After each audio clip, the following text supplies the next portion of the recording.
all right. I think we just sent out the guys that we've signed so far on practice squad. Obviously, you have to wait overnight and see who gets claimed. And some years we've had a few, but we were selfishly happy to get the guys back that we were able to.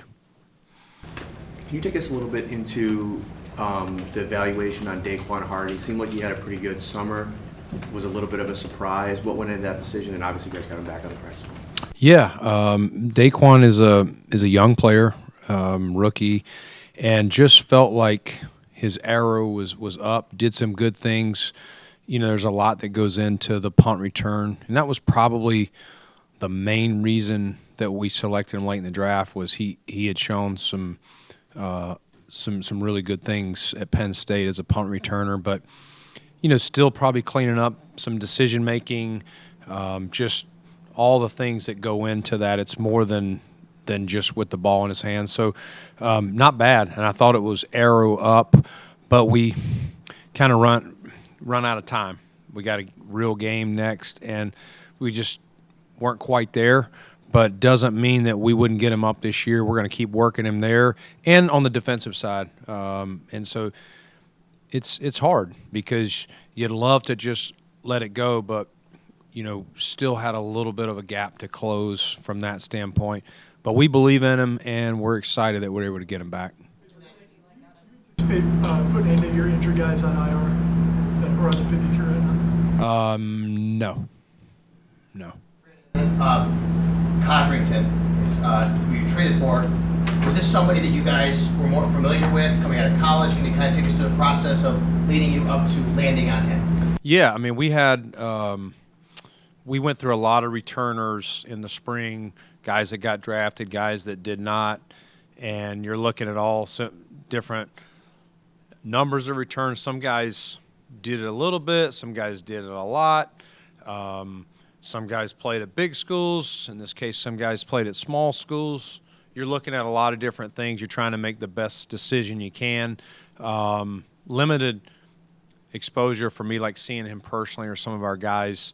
But, you know, when you watch the film and then you saw it translate to what he did in the preseason, again, for him, still a small NFL sample, but saw him, felt he made good decisions, fielded it cleanly. You know, muffs or not, sometimes you see guys fielding them and you're like, he caught it, but it wasn't clean. We play in one of the hardest environments at home with the wind and all that, and that'll be an adjustment for him as well. We saw that we had that windy game against the Bears in preseason, you know, the ball moving on the guys a little bit. So I don't know if he's seen that part yet. We're going to try to get him prepared as much as we can between now and Arizona. But all that goes into it. He did a really nice job at Central and then backed it up, you know, again this preseason over there with the Jets. Did you sign a guy in Mike White, and what role do you see him playing? Yeah, I mean, we've obviously gone against Mike. I think everybody in here is very familiar with his career, you know, all the time in the AFC East. And, you know, the thing I always liked about Mike and respected about him was whether he started the game or whether he came in the game, like he came in guns a-blazing, no fear, not just check down Charlie. Like he really did some good things. And I know at times there were people talking out there like, hey, this may be our future starter here with the Jets as they kind of went through some of the quarterbacks. And, you know, we were always like, man, we've got to be ready, the games we played against Mike. And I thought it was a good signing by Miami last year to bring him in and be the backup for Tua. And so, you know, they have another guy in Skylar Thompson who we faced, you know, a couple years ago in the postseason. But Mike, a lot of respect. You can tell he's a very smart guy, processes well, loves the game, tough. I mean, for him to come back in that game, you know, some of the hits he took in that home game here really, you know, I already respected him a lot, but it really raised my level of respect. This guy is out there laying it on the line. We talk about it all the time. We say it, but this guy, you know, had some ribs cracked I don't know the exact diagnosis, but I'm excited that we were able to get Mike. You never know how it's going to turn out, where guys are going to land, and you know we recruited him hard to get him on this P squad, and Mitch is still working his way back. That may be the next question. Truly unknown yet whether Mitch will be ready to play week 1. So it's great we get Mike in here now, get him up to speed, and we feel really good that we'll have a good option, or two to back up Josh come week 1. There was a report that you signed a receiver named Jalen Virgil. Is that true or false? We have not signed him. He cleared waivers, been in contact with him, and could potentially add him, but he's not here at this point, and so he's one of the guys that we're talking to and haven't signed him yet. Potentially though, coming in here to visit and potentially sign. And Trubisky, you said you don't know yet, but is it out there the possibility that you may have to put him on IR and go get a practice squad quarterback if you'd have to elevate Mike White in that case? Yeah. Is that still part of the calculus here? I think Mitch is getting better. He's improving. We are not there at that point to put him on IR. We want to give him every chance. Now, he hasn't gone through a practice yet, so nothing's off the table. But we're cautiously optimistic that we won't need to do that. But until he's back out there and show that he can do it and do the job, protect himself, and play the position like he's got to play it, it's an unknown. What did Joe Andreessen do to earn a spot on the 53-man roster? Joe, man, where do you start? Buffalo Joe. What a story. Really cool story for Joe. I don't know where you start. The guy just shows up, doesn't say a word, and, never, there's a saying sometimes, don't count your reps, make every rep you get count. I would say Joe is that. Obviously, he came to our local day.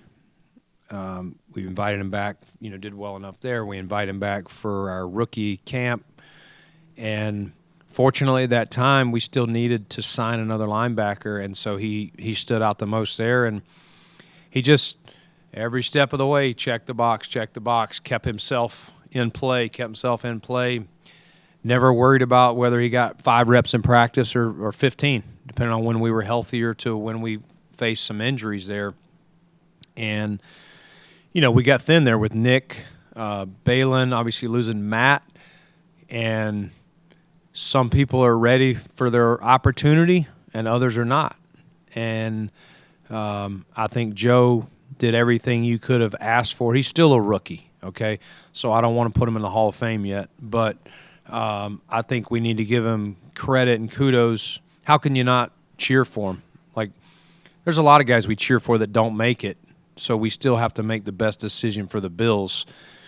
And to this point, he's done what's asked, and he earned the opportunity, to make our initial 53. How much did the Pittsburgh game, I mean, you took every step of the way, but how much did that Pittsburgh game influence or maybe capture your attention that in making you believe that this was possible on cut down? Yeah, well, one of the things in preseason, John, is, who are they going against? Is it 3s versus 3s, 3s versus 2s, 2s versus 1s? And so, Matt goes down. We decide to hold TB out just to be cautious and, made the decision to put Joe out there and run him with the starters. Let's just see. And nothing else is going to tell us more than putting him with the 1s. And first off, it didn't faze him. Sure, he was nervous and had adrenaline pumping, but it didn't faze him. And he went out there, ran the defense, to what you would say was really well for a rookie, and made plays in space. That was one of the questions on Joe is how would he do in space? And you saw a play against Fields, obviously the screen against Jalen Warren. Really good block protection, just getting off blocks and using his hands. We talk about all the time, guys using their hands. And I thought he really passed the test that day, and that probably gave us a lot of confidence that this guy is trending up and deserves this opportunity. Brandon, with Matt Milano's designation to return, can you give us an update on where he is right now and maybe your confidence level that he will at some point be ready to go? Yeah, I mean, it's so early, Josh. He obviously, tore the bicep and had that repaired, and it's early stages, and so those can range from various times. We have a little bit, but you're not really doing a lot. Like, our people aren't putting their hands doing a lot. You're letting the wound heal and all that. So I think it's right now we're just going to let Matt do his thing. We're going to focus on the guys we got here. And if the medical team tells us as we get into the season, hey, this is trending well and we think there's a chance, then we'll start planning accordingly. So ultimately what we did was didn't close the door on the season, but we're not going to sit here and say we're expecting him by this point. I think it's just way too early. When that injury happened, did you contemplate bringing somebody else in to add to the linebacker room, or what was your confidence level in the group that you had? First off, I cried when I got that injury. But second of all, the confidence level in the group, yeah, I mean, it's you build your team and you always tell guys next man up, and you're training every single player. And so right now, as guys move up the spot on the depth chart, you're training the next guy for everything. Maybe a guy was not getting as many special teams reps, now is getting more. Guys playing more in nickel situations, base situations, whatever it is. So, no, we have confidence in our group. We need to get healthy. That's been the big thing. Obviously Nick Morrow missed a lot of camp with his stuff. Balin, with his. And so, and then we've got two rookies in Joe and Eddie, and then obviously TB leading the group. So we got work to do, but we're confident in these guys, confident in the coaches. These guys are getting them as prepared as they can. It's obviously easier to prepare them when they get back on the field. So we're getting them back, and I got no doubt these guys will be ready week one. Kingsley last year at the cut down to 53. This year it was Casey Toohill. You got Kingsley back. But what went into that decision that Casey kind of, if it was the last spot, or how he kind of fits into the plan? Yeah, I mean, Casey's done it, had a good career so far, even before he got here. And another tough decision there as far as how many you keep at each spot. And, I would say there's more decisions like that than not at different positions that you're deciding, and you're doing special teams, you're doing guys that can go inside and go out. You're just trying to make sure you got enough answers when your starters go down, guys that can play different spots, just all the nuances of the game. Not an easy call though, Matt, to the point of your question, I would say.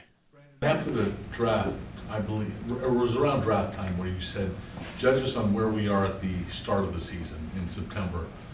It's not there yet, the full roster isn't entirely settled yet, but how, I don't want to use the word comfortable, but where are you as far as your vision of where this roster is and where you thought it might be back in May? Yeah, I mean, I think we're, you're getting through camp, and we've already had a little bit of adversity with some of the injury stuff. It's hard. We feel confident in the group we have, John. We would have probably loved to maybe play a little bit more of the offense, but circumstances dictated things to be a little different as far as getting Josh in that first group out there a little bit more. But you react the best you can to each situation. Those guys have had a lot of work, and I think Sean and the coach have done a good job of getting them a lot of competitive one-on-one, because once you get in season, you kind of do the ones versus the twos and scout team stuff. So we've tried to make it other competitive periods in practice to give them the best game looks you can. You still got to be smart and, as I said, not lose the race before you get to the race. So are we going to be a finished product next week? No, but hopefully we can hit the ground fast and have a good start, and then just continue to get better every time. But very confident in our coaches and the players that we have, on this 53, ready to move forward.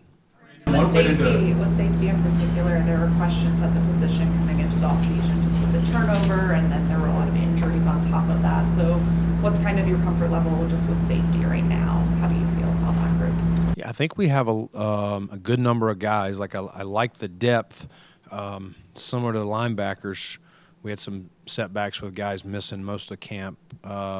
Notably Mike Edwards and Cole Bishop. So trying to get those guys have been doing everything they can at walkthroughs, meetings, and everything to catch up on mental reps. It's not the same, but DeMar's gotten some extra play time, in year 2 off of his situation. Taylor Rapp, having him in year 2, he seems very comfortable and confident. And then Cam Lewis has been kind of our Swiss Army knife back there, playing all sorts of spots for us, including special teams. So I love the group. Again, like I was saying on offense, I would love for some of those guys to gotten some game experience that they haven't. We'll have to do that on the fly at this point. But love the group. Hopefully we can not have any injury setbacks going forward. Brandon, off topic about roster movement, Dalton Kincaid going into his second year. In your experience evaluating tight ends, what sort of clicks in for those guys year 1 to year 2 to see increase in their production? Yeah, I think just the feel of the game, especially more of a, it probably varies for different tight ends, Ryan, but I would say, he's definitely more of an F and receiving tight end for us. So I'm going to relate in the receiver world, just feeling how guys are going to play him. Some of the press stuff that he probably didn't face as much in college. I would say he saw some of that last year. He may see some more of that, just working on those releases, what people are trying to do to him, how to get off those. And then just the more comfort in the system, it helps you play faster. You're thinking less. The play comes, the play call, all that stuff just allows you to play a little faster. And so I think you even saw that with Dalton if you turned on the film early in the season versus what he was doing late. I mean, I thought he was really making some good plays down the stretch for us, including the playoff games against Pittsburgh and KC. How much were you able to truly evaluate the wide receiver group? It's new. You admitted they didn't get a lot of run with Josh in the preseason. Now going into the regular season, where do you feel this new group is? Yeah, I mean, it's definitely a different group, losing Steph and Gabe from last year, but like where they're at, great chemistry, knowledge of the offense. They're all smart. They're interchangeable. I love how they're working together and all that. We've seen more of that in practice than games, as I was alluding to earlier. We have to go prove it. I mean, I can sit here all day and say I'm confident, which I am, but we got to go prove it. Talk is cheap at this point.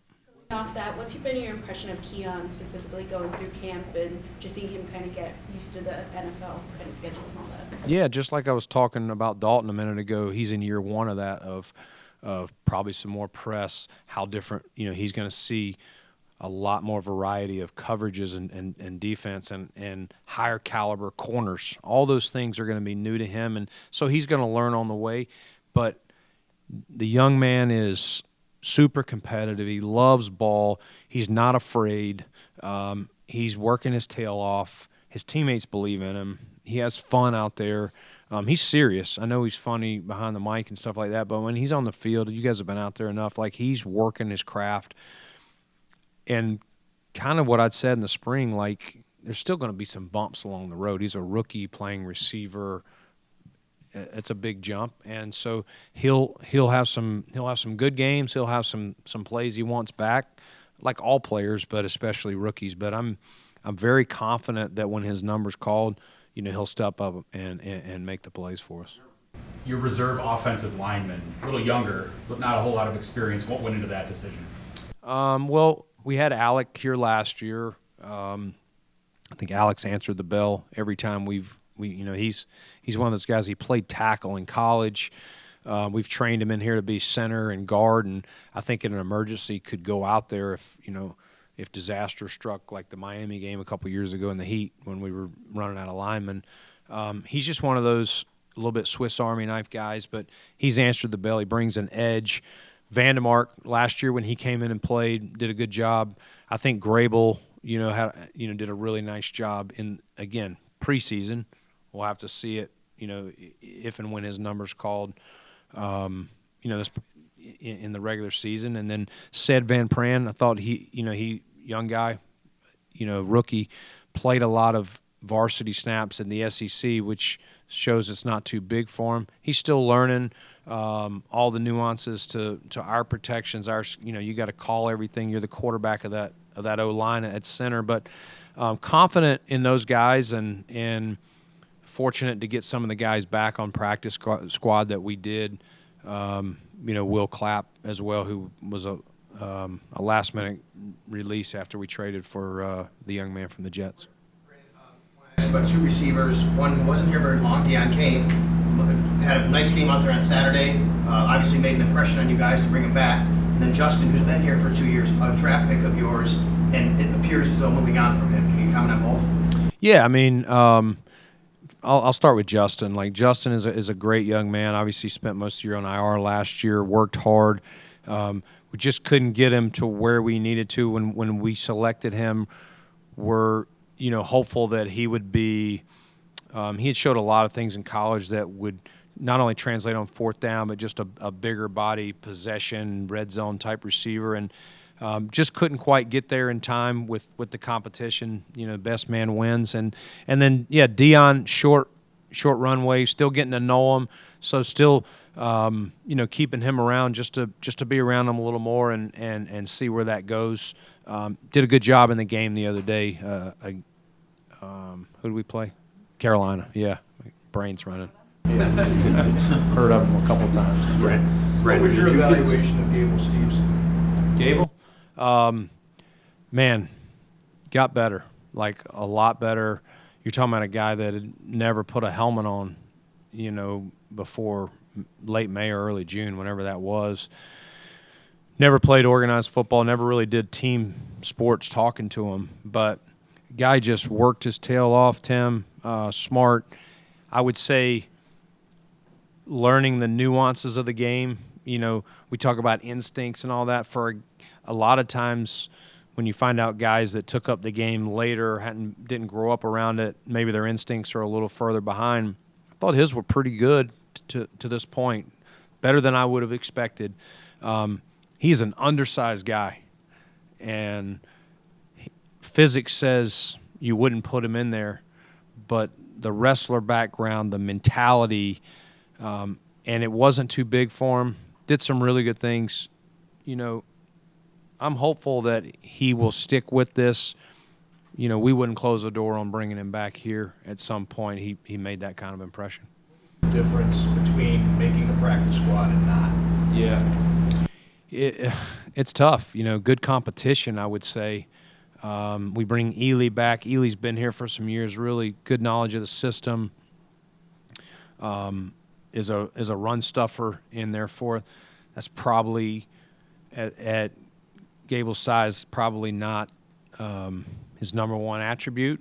And then we went with an undersized guy a little bit in Branson Dean. So Branson just got more experience at this point. But we are definitely not closing the door. And we talk about these fun stories, Joe Andreessen, Frank Gore, Jim. You go on and on about different stories, and that's another one that probably got lost a little bit in the shuffle of some of these other ones. But to do what he did in the short runway that he had, I was impressed. Speaking of those guys, what is Travis Clayton's injury, and how serious is it, given the fact that he's on IR? Yeah, it's a shoulder. He will not be able to return this year. We've been rehabbing it. We were hopeful to get him ready for this last game, but still, he got it early in camp, and it's something that may require surgery. We are been getting second and third opinions on that, but unfortunately had to end his season. But hopeful. Did some really good stuff in the spring athletically, and so we're going to continue to work with him and hopeful that next year he'll have a legit shot to help us. Brandon, did you consider adding a kicker to the practice squad at all? Not at this point, Jay. I mean, we've looked at all sorts of things. T. Bass, I get the question. I do. I understand. If he had a short history here, probably would have, but if you look at his career, I know what's fresh in everybody's mind. I get it. We're all human. What have you done for me lately? And the end of the season, he'd be the first to tell you was not the way it should go or he wanted it to go. But we're confident in him. His teammates are confident in him. And, we got him the COVID year 2020. He got no preseason games. It didn't I think we just got to relax and give him a chance and remain confident in him. And he knows. I think Sean said it after the game. He doesn't need Twitter or the fans or whoever telling him. He knows. He's his own worst critic. He works like crazy on his craft. Nobody wants it more than him. Nobody's working harder. And again, we're very confident in him. Obviously, he'll have to go out there and do it, though. Brandon, 3 guys from UB, all undrafted. It's kind of in a pipeline here. How much have you been able to maybe find these guys simply because they're so close? Yeah, it helps. That's the, I would say locally, and then just our inside over there, and then also kind of the guys to look at. And the local day that we're allowed to bring, the guys from UB, Syracuse, and used to be Penn State, now it's Pitt. But getting our hands on those guys and just being around them, talking ball. It's more than just a workout. We try to get them in the meeting room, spend some time with them. And, Cam Lewis is an awesome story. Jamarcus Ingram had bounced around in college. And then, obviously the latest and greatest is Joe. So we'd love to keep that pipeline going. I mean, those aren't 5-star recruits, and I think it takes all types of people to make a good team.